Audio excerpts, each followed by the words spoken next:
How's it going? Today I'm revisiting something that I probably should have done a long time ago, seeing as it is one of my favourite tools. Gransfors Bruks small forest axe. So my plan for today is to do a bit of a retest, redo, sort of 2-year on review, perhaps even 3, I can't even remember. I've had this for ages anyway. See how well it does at making shelter and fire. So putting it in the role of a primary or perhaps one tool type camping or outdoor option. I hesitate to say survival, but maybe even that.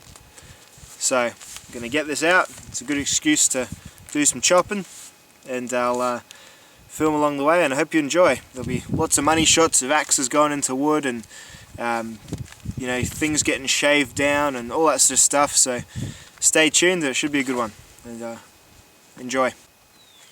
Alright, so for the first part of the review, this is just what we're using today. So ignore the knife strap to this hip, not going to be using it.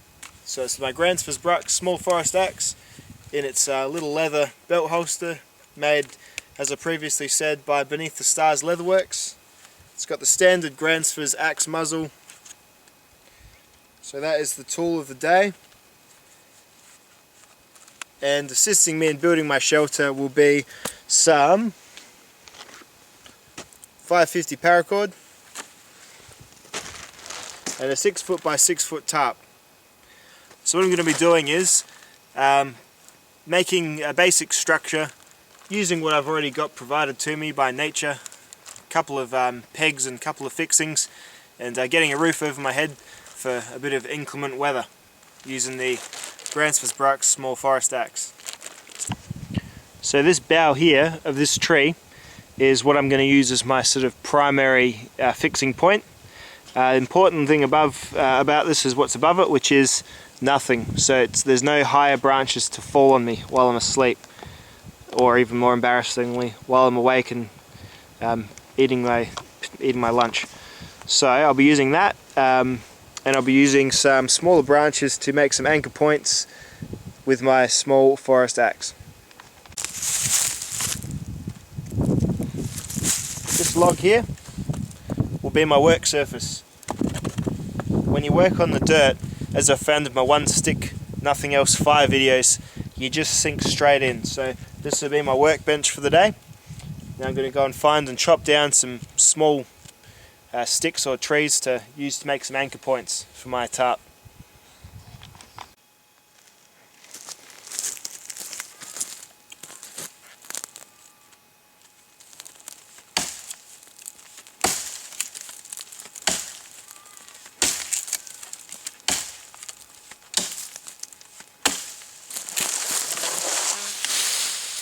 Timber.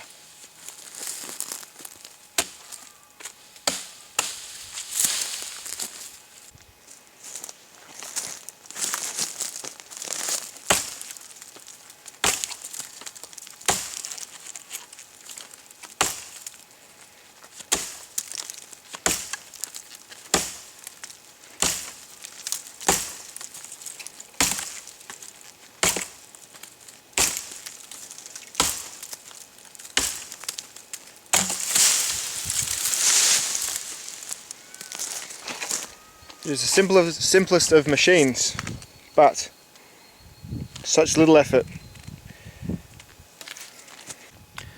So here we've got a branch, but it's a mess, so we've got to clean her up.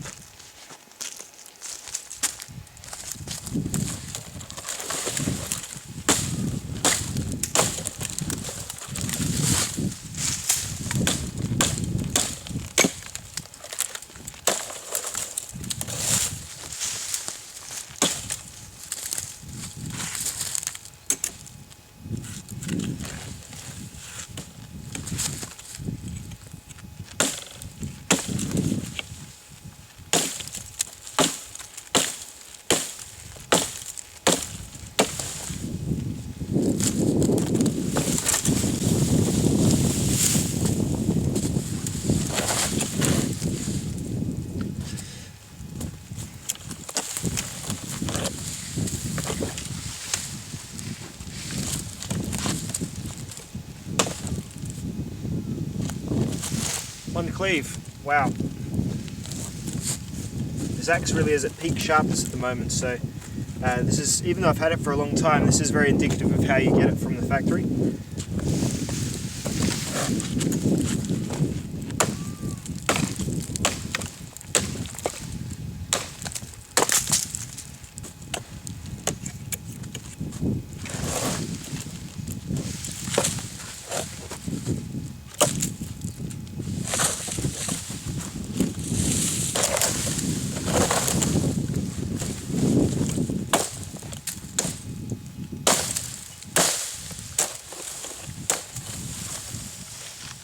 I know it looks a bit awkward, but I'm purposefully cutting completely away from my body, and it's actually kind of scary sharp how even at very low speed this actually goes straight into flesh, because as you can see at low speed it's going straight into wood as well. So I think I'll finish it off here, and I'll use the bulk of the stick for what my intended purposes are.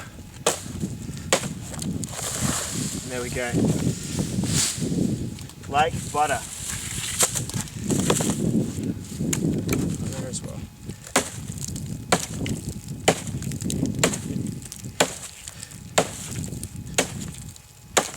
Just chop straight through that knot. Look at that.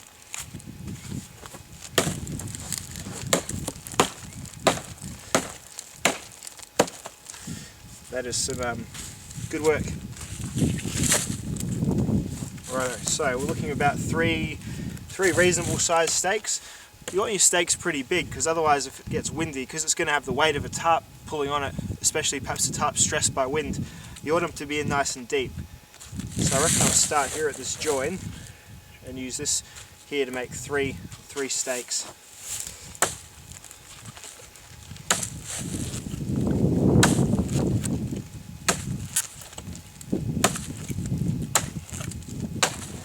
You really don't need a V-notch when you've got an axe this sharp, because you can really just hack your way through from one angle without having to come back for the support strike, and especially when you're using thinner wood.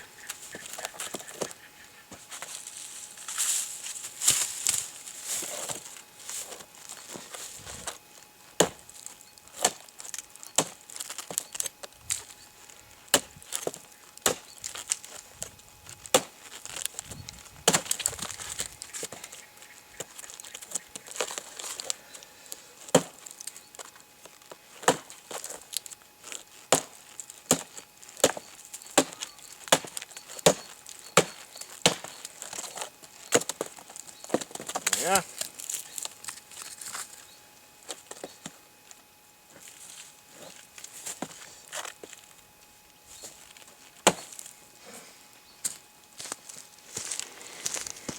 So there we have 3 steaks. Let's get to work on sharpening them up and making them look respectable.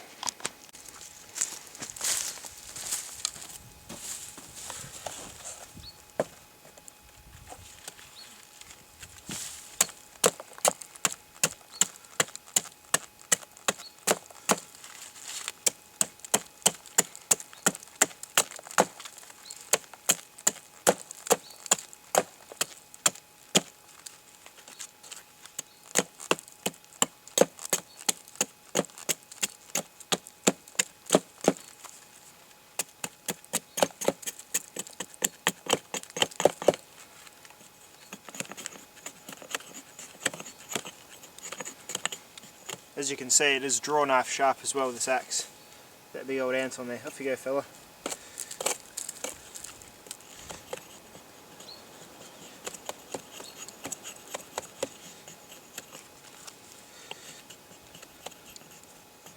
It really is an axe you could feather wood with.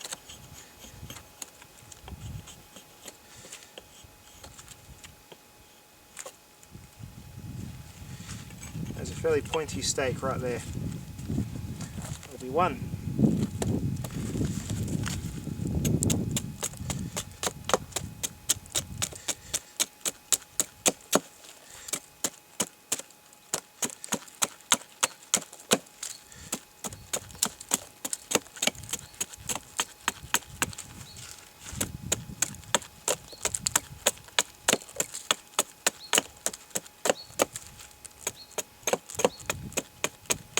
when you can, when you're not hindered by a knot, I always try and make it's like a long slow taper to your point, so that it goes into the ground a bit easier.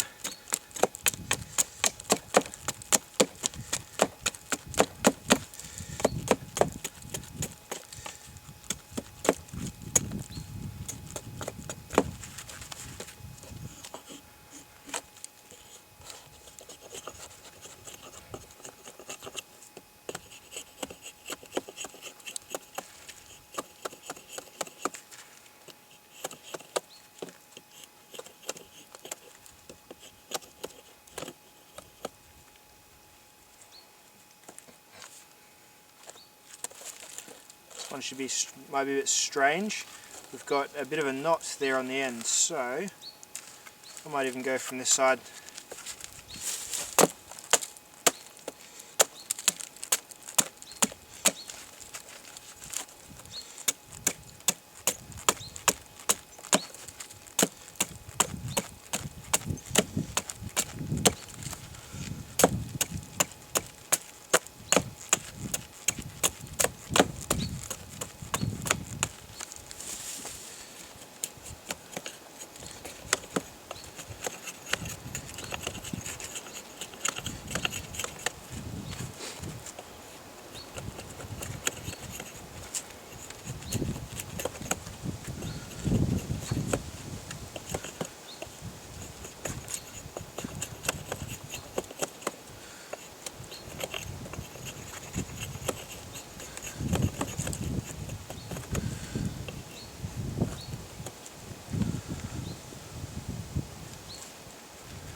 Go. 3 spiky stakes.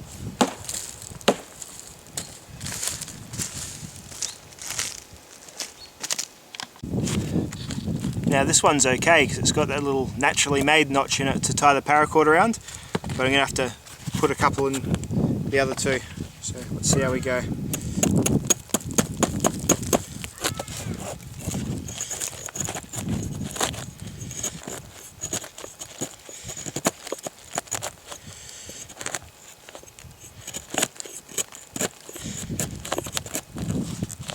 Does it very well.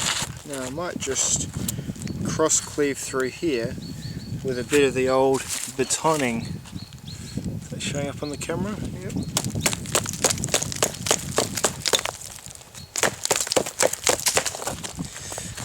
Okay.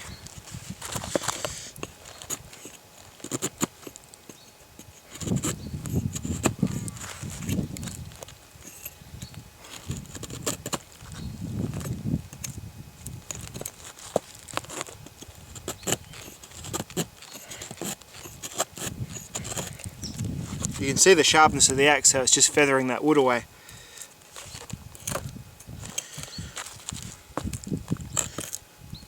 Scrape out the leavings, and there we have it. Certainly a notchy enough notch. Might just extend it a little bit actually.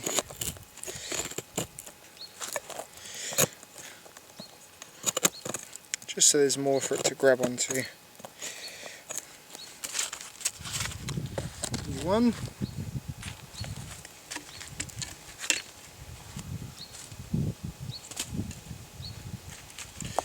And this chap, well, I think we'll do the same. We'll just extend this little arm here, make it a bit more notchy.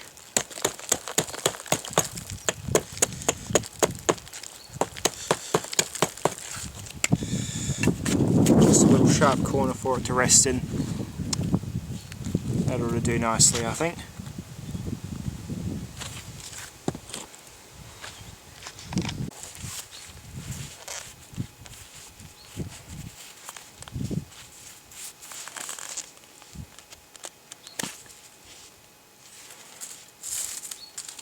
Cutting a few lengths of the old paracord.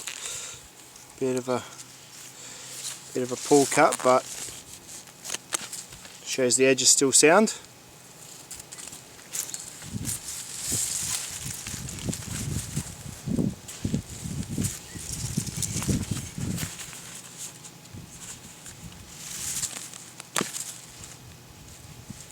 Okay, doing pretty well. Cut a slightly longer one as a just in case one, you know, just in case I need to not make knots and just make lots, because I'm not particularly good with my knots, I must say.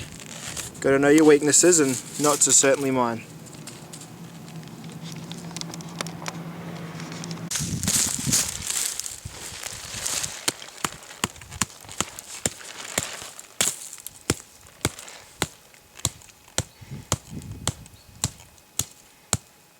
Nice and deep in there. Made a bit of a mess of it, but that hook should still hold true.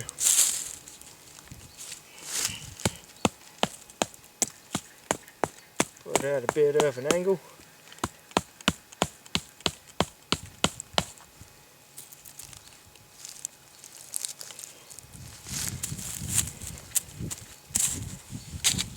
The ground's a bit soft. Bit claggy. I might use one of my longer ones. Here we are.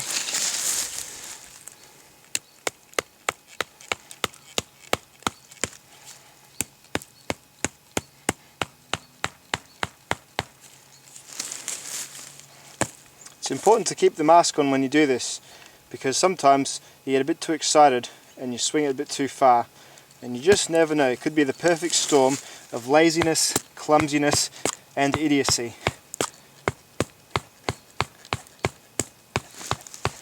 And the thing about pegs is, the harder they are to hit in, the stronger they are going to be against adversity. So that's feeling better already. She shall take a fine length of paracord.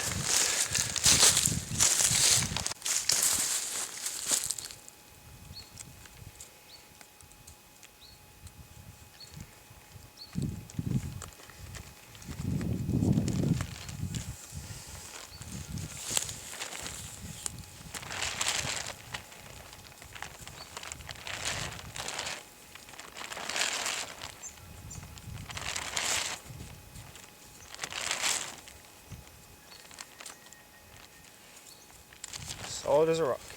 And by happy coincidence, there's actually a branch going down that I can use as another anchor rather than having to nail another peg. So I made superfluous pegs, not to worry.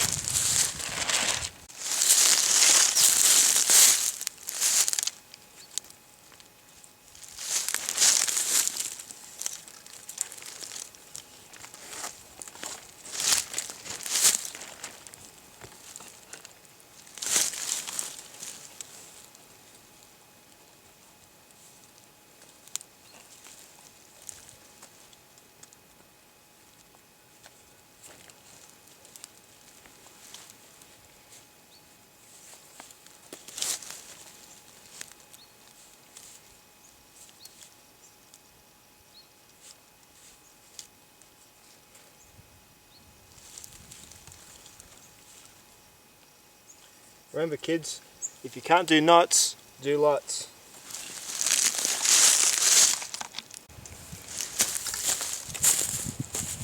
So there we have it, folks. We've just built ourselves a little bit of a wind and rain shelter. You can sleep back in this nook there. Nice wool blanket, little camp stool. Must say I didn't make that with the axe, but I'm not exactly a master craftsman just yet. But for a layman or a novice, as I definitely am, I think it did okay. You probably saw how sharp that axe was. I probably remarked about it a couple of times while I was using it. And especially if you're a newbie, keeping everything super sharp and just as high a function as possible means that you have to do less work yourself, which is good, which means you're less inclined to screw up. If you've got a blunt axe, you're going to end up just hacking stuff apart and not being able to make your precise ends on your pegs and all that sort of stuff. So it's always good if everyone keeps their stuff in good order, but especially as a newer person to all this business, definitely best to keep everything nice and ship shape, because coming out with a dull axe just makes you wish you weren't using it. And what point is an axe if you don't want to use it? Axes are the best. So there we have it. I'll get going next on finding some standing dead or some falling dead. See how the axe goes at converting that into a roaring fire on which to warm my loins. So stay tuned.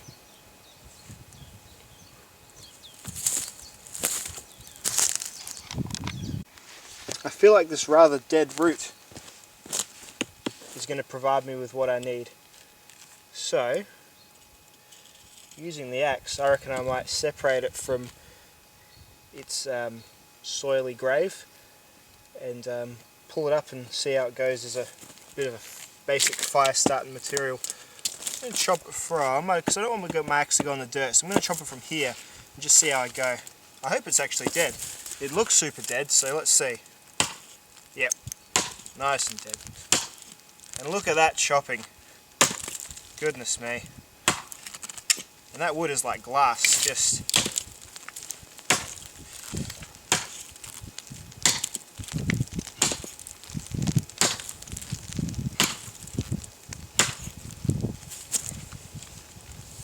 do the old double hand strikes.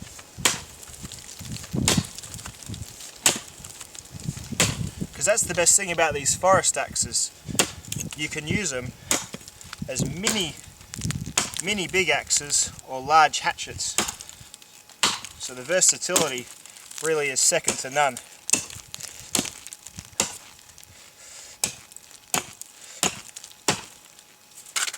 As fun as it is to chop, I'm hesitant to go all the way through because I reckon I'll go straight into that sandy mud, which will take a fair bit of time off the edge of otherwise uninterrupted swinging.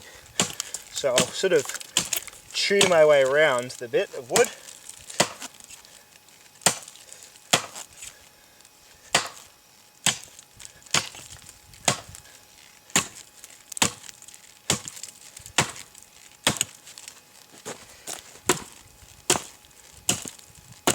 And then with a swift bushcraft roundhouse kick, I dare say I can separate it from its sister there.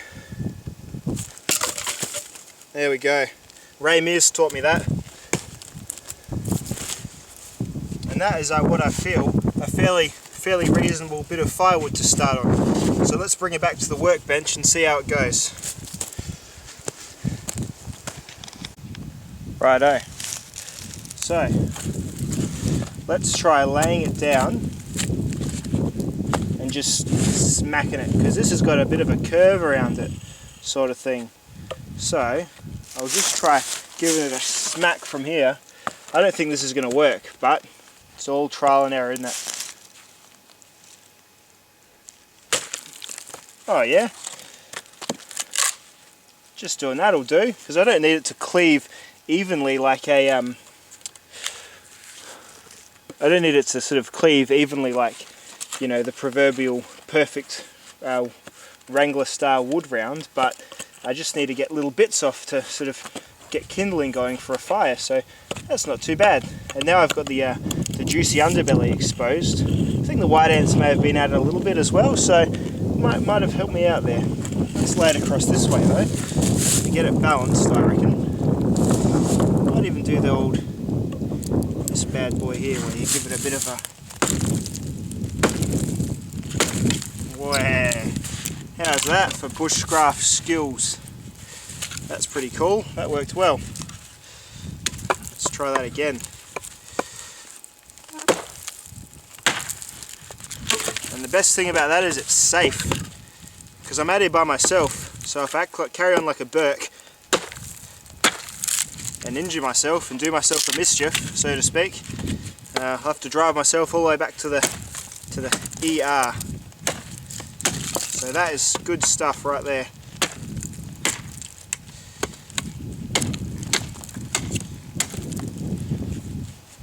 Looking good, Mr. Kindling Wood.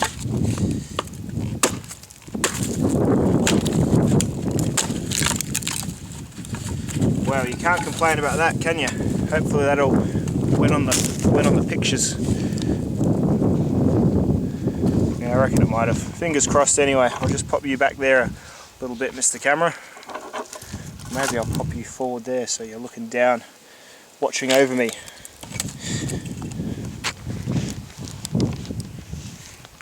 So yeah, that did excellently for the splitting of the wood. I did the classic bushcraft, you know, safe axe handling 101 technique. Boom, boom, twist. How's that, Gransfors Bruks? Straight from the manual, I reckon. Righto. Now,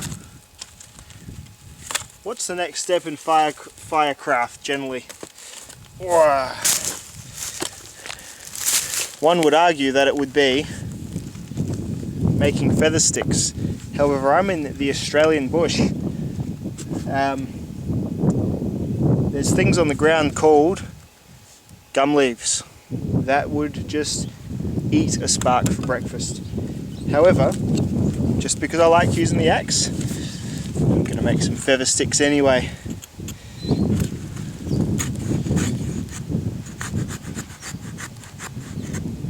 Look at that. This is an axe, for goodness sake. And it's already done, you know, a fair camp day's worth of work. And it is just shaving this bit of wood. Now, in my previous feather stick videos, and I know I'm probably going to do it again, I don't make them long or curly enough. So you know what? Let's learn from my advice from my commenters, and let's give this the royal try, shall we? Bushcraft, bitches.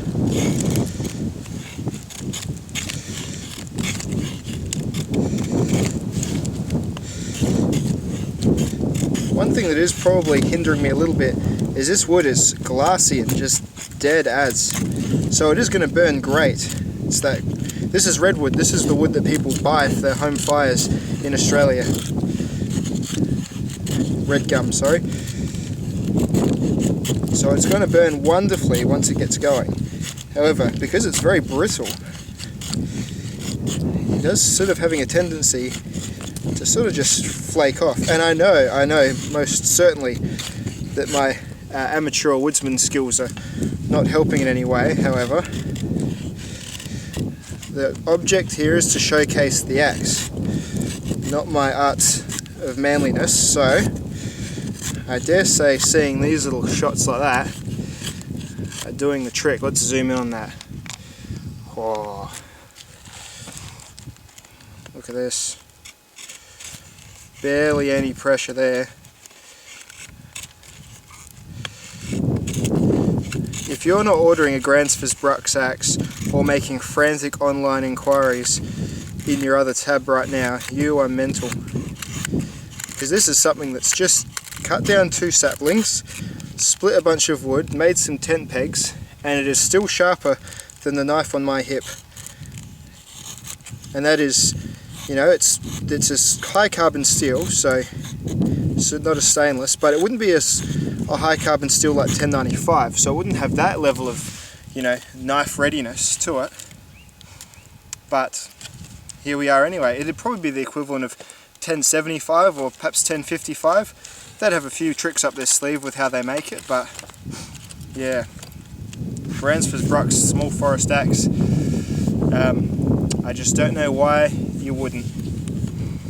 I think I'll leave it there for now. I'm going to get towards making a fire because it is getting a tad chilly. I'll use this wood.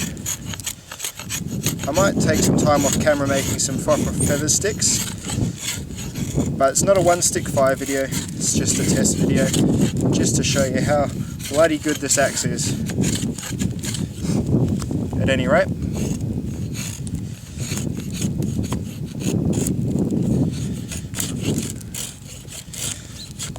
as a one tool option, you could probably go much worse than choosing a Gransfors Bruks, a small forest axe. Thanks very much for watching. That'll do us. See you next time, friends. So I've just got home and I realised I didn't do like a specs run through of the small forest axe. So here's just a quick one. We'll look it up close. Whole axe is 19 inches long. That's from this part of the axe, end of the pole, to the piece of wood protruding from the end of the head. Okay. You've got a 4-inch cutting blade. It's a hickory handle with a lanyard or retention strap hole in the bottom, which I keep empty. It comes with this leather sheath, which is of fairly high quality, although you can get, and I do intend on getting better ones from custom leatherworkers, such as Beneath the Stars leatherwork in the UK. This is after some hard use. The head is made of what they just describe as their Swedish forged high carbon steel. So it is takes a very sharp edge because of that, and it is very tough steel. I've hard used this for a long time, and the edge is still more or less perfect. The weight, it's just on 2 pounds, so it's about sort of 900 grams or so. In comparison, the Gerber LMF2, this is a this is just under 300 grams, so about 290 grams or so, which is 11-12 ounces. So it's about 3 times heavier than what is a quite big sturdy survival knife, just to get a rough idea of how it is to handle. The blade is, the reason this axe is so good is because that is just about the perfect shape of an axe head you can get. So it can chop really well, because from here to here is really thin, but then it does branch out a little bit and let you split if you needed to. You saw me in my video, I split using that sort of half swing, half where you just hold the wood underneath the axe and just let the axe sort of just plough through it horizontally. Does really well like that, and I think that's the best way to split with a small axe anyway. I've done about a year ago I did a understrike and I took off a little bit of the head there, but it's still rock solid in there. As you can see, it does become whole again once you get past that point. It's secured into the head with a wooden wedge and then a steel mini axe wedge. You can sort of see the wood change from there to there and then back to there again. Comes with a Gransfors Bruks emblem there burnt in. Okay, so that's just the full specs of the axe, just in case you're curious. I know I've reviewed it before, but I thought just so can be a bit of a one-stop. That's all there is to know about the axe. Okay, hope you enjoyed it all. I'll see you later.